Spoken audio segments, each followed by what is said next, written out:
Hi, everybody. I hope you're having a great conference. We're going to talk about reaching more people where they start their search. I'm Kathy King. I'm the Executive Director of Delivery Services. That's a role on our product management team. We've got a lot of fun things going on that I'm excited to share with you.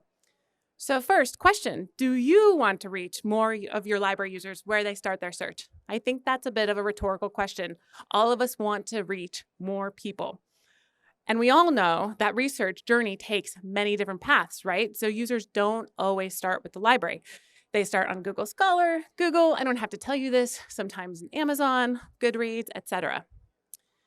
So OCLC's strategy is to help you reach those users by embedding library data in their workflows. And I've got a fancy little chart to share with you here for how we do that. It's really a two-pronged approach, two-pronged strategy. The first is that we have several search engines, organic linking partners, and other partner websites like Goodreads, Google, Wikipedia that send traffic to worldcat.org. When those users get to worldcat.org, it is our job to pass that traffic along to all of you, along to their library websites. The second approach is we have recently introduced a partnership with Google, I think it was April of this year, to send libraries directly from the Google Knowledge Card in search straight to your library, bypassing worldcat.org. So like I said, this is a two-pronged approach, complementary in nature. So we have been doing a lot of cool things in these two areas, and I'm going to share just a little bit more. But first, I want to show you kind of like, all right, does this really work? Well, let me share by the numbers. So first, here's some numbers.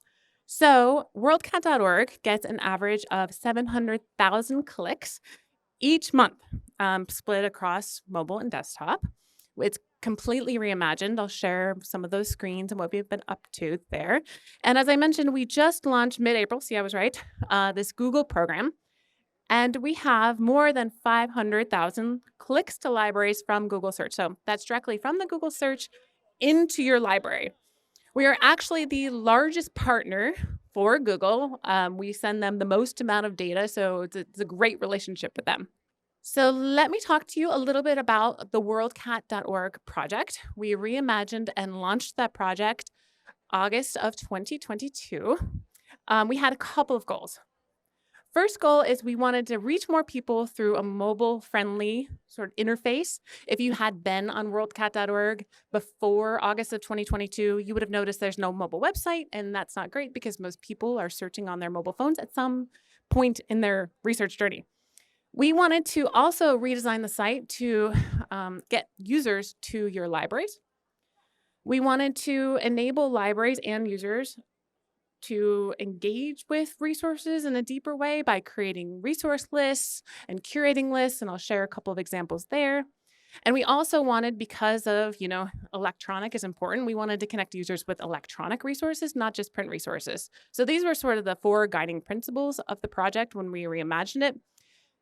The other that is not really, well, it is mentioned here, we also wanted a very accessible mobile site. We want to bring it up to accessibility standards to be more inclusive. So just to share a few screens, you can see this is a screen of a worldcat.org detailed record page. This is where we get most of our Google traffic, actually. So if you find something on Google and you see it, you click on a link to worldcat.org, likely you're going to see the bib record and where it exists in libraries. But if you're on the site searching, we also have location-based results. So I want to find the copy of something that's near me, not necessarily the copy of something that's across the US. So we really tuned to that. And I already mentioned the accessibility guidelines.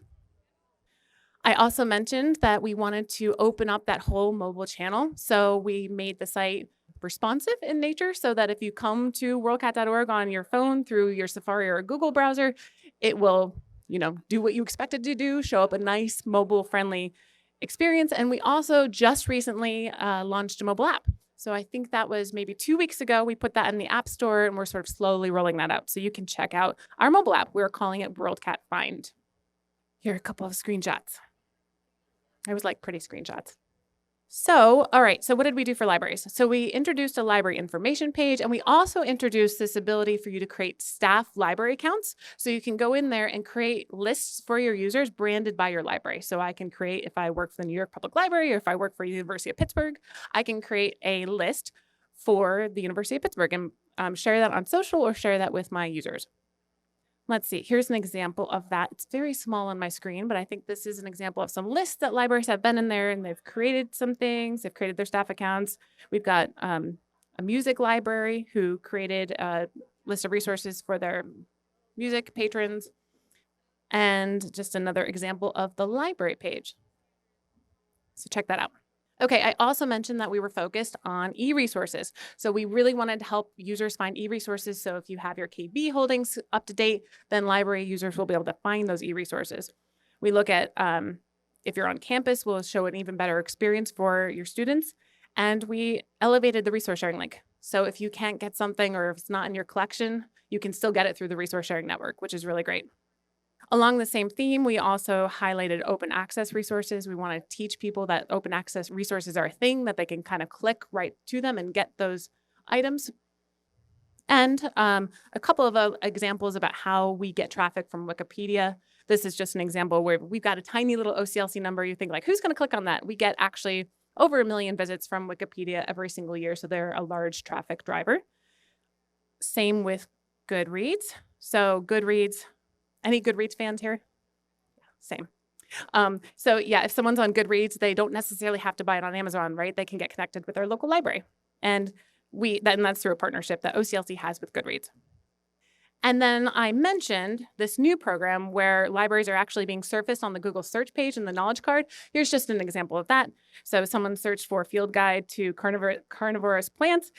They see a link, so Get It in My Library. They click that. They click the borrow link, and they get dropped right into their discovery layer. This happens to be a WorldCat discovery example, but it could be any discovery layer. So that is a lot of content about what we've been up to. So a couple of things that you can do. You can create your own staff account on worldcat.org, start creating lists to share and curate out on your social network, share with your users, and take advantage of this platform where you can meet more users where they start their search. And thank you for your time. I hope you're having a great conference.